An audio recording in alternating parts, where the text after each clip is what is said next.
کہ یہ ملک ٹھیک ہونا چاہیے کیونکہ خرابی سب سے زیادہ ہم میں ہے، ہم خود خراب ہیں اور اسی خرابی نے صورتحال کو بھی خراب کر دیا، مزید خراب کر دیا۔ اور ناظرین اب ذرا غور سے سنیے گا، اس قوم کا حال آپ کو بتانے چاہ رہی ہوں، آپ کا ہمارا اس قوم کا حال کہ دسمبر 2019 تک یہ قوم کورونا کو اللہ کا عذاب قرار دے رہی تھی، جو چین پر حرام جانور کھانے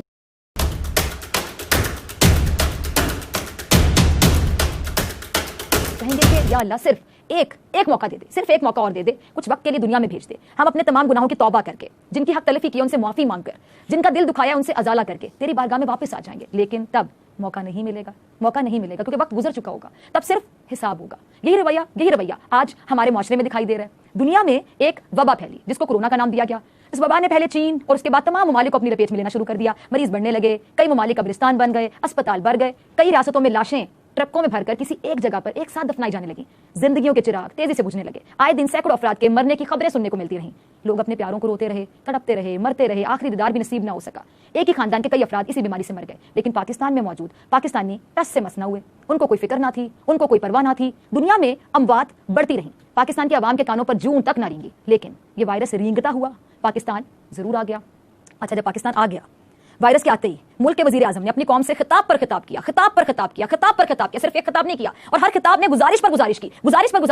وزیر اعلیٰ نے ہاتھ جوڑے، ڈاکٹرز نے درخواستیں کی، لیکن اس عوام کو تب بھی عقل نہ آئی، یہ ملک ٹھیک کیسے ہو سکتا ہے؟ ہم اخلاقی طور پر یہ توقع کرنے کا حق بھی نہیں رکھتے، یاد رکھیے گا کہ یہ ملک ٹھیک ہونا چاہیے کیونکہ خرابی سب سے زیادہ ہم میں ہے، ہم خود خراب ہیں اور اسی خرابی نے صورتحال کو بھی خراب کر دیا، مزید خراب کر دیا۔ کورونا کے آنے کے بعد پہلے 10,000 کیس، آپ کو پتہ ہے جو پہلے 10,000 کیس تک جانے میں کتنے روز لگے تھے؟ 57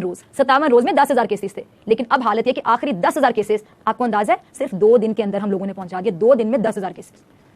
سندھ میں کورونا کے مریضوں کی تعداد اب سنتے جائیے گا 40,000 کے قریب پہنچ چکی ہے، اور ہمارا حال کیا ہے؟ اس قوم کا حال کیا ہے کہ دسمبر 2019 تک، ناظرین اب ذرا غور سے سنیے گا، اس قوم کا حال آپ کو بتانے چاہ رہی ہوں، آپ کا ہمارا اس قوم کا حال کہ دسمبر 2019 تک یہ قوم کورونا کو اللہ کا عذاب قرار دے رہی تھی، جو چین پر حرام جانور کھانے کی وجہ سے آیا تھا عذاب۔ جنوری 2020 آیا تو جنوری 2020 میں یہ قوم کورونا کو سعودی عرب کے لیے اللہ کا امتحان کہہ رہی تھی۔ اب آیا فروری 2020 تو فروری 2020 میں الحمدللہ ماشاءاللہ یہی قوم کورونا کو اسلام کے خلاف یہودیوں کی سازش سمجھ رہی تھی۔ مارچ آیا، مارچ 2020 میں اسی قوم کا کہنا تھا کہ اب یہودی اس کی ویکسین سے پیسہ کمائیں گے۔ پھر آیا اپریل 2020 میں جب پانی سر سے اوپر جاتا ہوا دکھائی دیا تو یہی قوم چھتوں پر چڑھ کر اذانیں دینے لگی، لیکن احتیاط کرنے پر تب بھی تیار نہ ہوئی۔ پھر آیا مئی 2020 اور مئی 2020 میں اس قوم نے نیا ٹرینڈ مارکیٹ میں متعارف کروایا، وہ یہ تھا کہ کورونا سازش ہے، لاشوں کے بدلے پیسہ مل رہا ہے، بل گیٹس چپ لگا دے گا۔ اور اب جون 2020 میں جب کورونا کے مریضوں کی تعداد اسی قوم نے اپنی غیر ذمہ داری کی وجہ سے، اپنی غلطی کی وجہ سے، اپنی غیر ذمہ داری کی وجہ سے 1 لاکھ تک پہنچا دی، تو اب کہنا یہ اس قوم کا کہ حکومت کورونا کو کنٹرول کرنے میں ناکام ہو گئی۔ اب بتائیں اس قوم کے لیے میں کیا کہوں؟ اللہ تعالیٰ نے اس قوم کو جن کی زنجیر میں جکڑی ہوئی تھی ایک باعزت قوم بنایا، اپنا وطن دیا، لیکن ہم قدر نہ کر سکے۔ اللہ تعالیٰ نے اس ملک کو وسائل سے مالا مال کر دیا، لیکن ہم اس کی اہمیت کو سمجھ نہ سکے۔ اللہ تعالیٰ نے اس قوم کو کئی بار ایسی فتوحات سے ہمکنار کیا جس میں فتح ناممکن دکھائی دے رہی تھی، لیکن پھر بھی فتح ملی ہمیں، لیکن اس کے باوجود ہم اللہ کی نعمتوں کا شکر ادا نہ کر سکے۔ دنیا میں یہ وائرس تباہی پھیلا رہا ہے، لیکن پاکستان پر اللہ نے کرم کیا کہ اس وائرس نے اتنی رفتار سے حملہ نہیں کیا جتنی تیزی سے دنیا کے دیگر ممالک میں دیکھنے کو ملا، مگر ہم اس پر بھی شکر ادا کرنے کے بجائے بے احتیاطی کرتے دکھائی دیے اور نئی نئی کہانیاں بھی سناتے رہے لوگوں کو، نئی نئی کہانیاں گھڑتے رہے، سناتے رہے، پھیلاتے رہے۔ اور اب ہم سب کو نتیجے کے لیے تیار رہنا چاہیے، آج ہمارے ملک کا وزیر اعظم بھی یہ کہنے پر مجبور ہو گیا کہ حالات انتہائی خراب ہونے والے ہیں۔ دیکھیے ذرا عمران خان صاحب کا کلپ۔ ہمارے خیال میں جو پیک ہے وہ جولائی کے آخر میں یا اگست میں آئے گی، جو پاکستان میں جو پوری پیک ہے، اس کے بعد نیچے کیسز آ جائیں گے۔ میں آج سب کو آپ کو کہنا چاہتا ہوں کہ اگر ہم نے اسی طرح بے احتیاطی کی، ہم اپنے اوپر، اپنے بزرگوں کے اوپر، وہ لوگ جن کی بیماریاں جن کی جانوں خطروں میں جا سکتے، ہم سب کی زندگی، ان لوگوں کی زندگی خطرے میں ڈال رہے ہیں، اپنے ملک کو مشکل میں ڈال رہے ہیں۔ اگر ہم نے احتیاط نہ کی، میں آج آپ کو کہہ رہا ہوں کہ ایک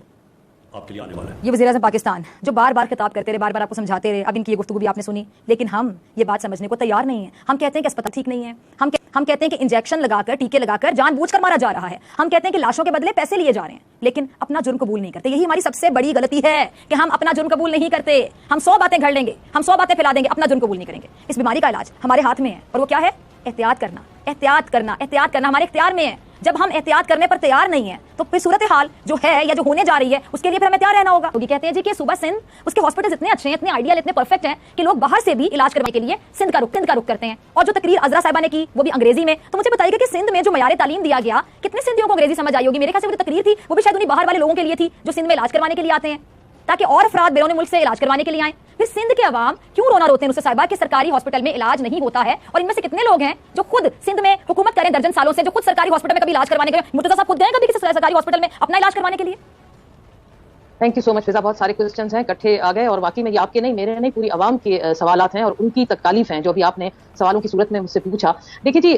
سندھ کے حوالے سے آپ نے کہا مرتضیٰ وہاب کہتے ہیں کہ سندھ میں باہر ملکوں سے لوگ علاج کرانے آتے ہیں. میرے بھائی اگر اس طرح کی سچویشن جو آپ بتا کر بیچارے غریب عوام کے زخموں پر نمک کے ساتھ مرچیں ڈالنے والی بات کریں گے تو پھر میرے خیال میں پھر اللہ بھی معاف نہیں کرے گا. اسٹینڈرڈ آپ بتا رہی ہیں بیچارے لوگ جو وہاں پر رہ رہے ہیں, تو مجھے بتائیں کہ جو انگریزی میں تقریریں کی جاتی ہیں ان لوگوں کو سمجھ آتی ہے کہ کہا کیا جا رہا ہے؟